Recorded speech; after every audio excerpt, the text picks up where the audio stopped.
Muy buenas tardes a todos y a todas. El día de hoy vamos a continuar hablando sobre el tema de derechos de autor. De manera específica trataremos el punto contenido de los derechos de autor. Para ello es importante referir la definición que nos da el autor del texto cuando dice que los derechos del autor son los derechos subjetivos que se tienen sobre la obra. En otras palabras, podemos decir que al ser subjetivos son los derechos propios del sujeto, es decir, del autor de la obra. Y bien, generalmente se les clasifica por su contenido. Sin embargo, vamos a tomar en cuenta lo que el autor nos refiere como criterio mixto. ¿Y qué es el criterio mixto?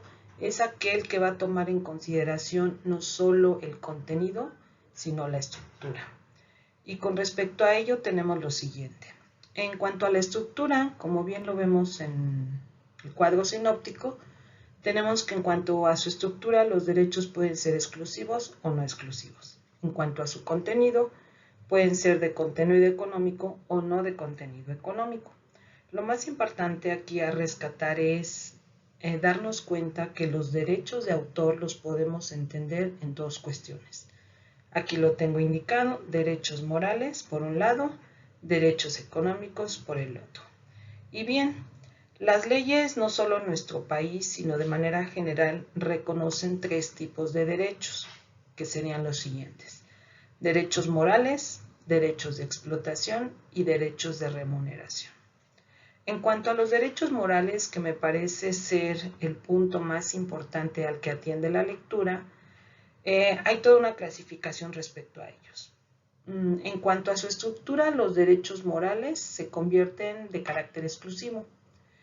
Estos mismos derechos morales, de acuerdo a su contenido, no son económicos. Habría que entender que hablar de derechos morales es hablar de lo que tiene que ver con la parte intelectual, la protección en sí, de lo que es, lo que deja plasmado, vaya, llamémosle así, el artista, el escritor, sobre la obra. En cuanto a los derechos de explotación, de acuerdo a su estructura se consideran derechos exclusivos, de acuerdo a su contenido se consideran económicos. Y bueno, los de explotación y de remuneración los podemos englobar en un solo grupo, que serían justo los derechos económicos, ¿no?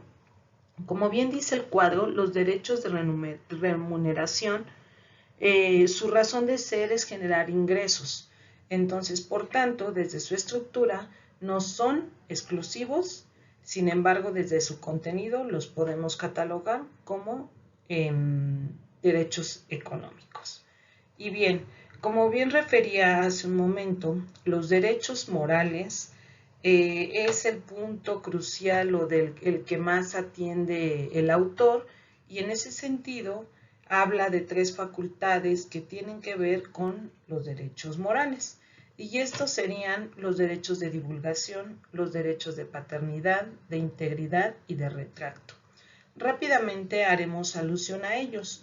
Para poder entender los derechos de divulgación de la obra, tenemos que considerar dos cosas: la obra inédita y la obra de divulgación. Rápidamente podemos decir que la obra inédita atiende a esta obra que no ha sido conocido, que no se ha dado a conocer o que solamente es del conocimiento de un grupo muy cerrado que rodea al autor. Y en el caso de la divulgación, pues justamente son aquellas obras que han sido liberadas por parte del autor. El derecho a la paternidad, bueno, es esta condición donde el autor va a decidir si publica o no publica su obra y siga siendo esta inédita. El derecho de integridad, así lo refiere la lectura, nos habla de dos cuestiones: una, lo objetivo y lo subjetivo. Y finalmente el retracto, que bueno, como así entendemos el concepto, es que el autor decida en algún momento dejar de, ya no permitir que siga circulando su información, es decir, que su obra salga del mercado. Sin embargo, aquí el más afectado pudiera ser el propio autor, porque si bien es cierto, la gente, hablemos de un libro, haya consumido esa obra, bueno, pues será quien sale ganando al quedarse con la obra en sus manos. Y bueno, finalmente debiéramos comprender que los derechos económicos, dentro de esta clasificación de derechos morales, derechos económicos, Los derechos de explotación y remuneración están dentro de esta categoría y a su vez también al final de la lectura el autor nos habla de otros derechos. Y bueno, muchísimas gracias por su atención.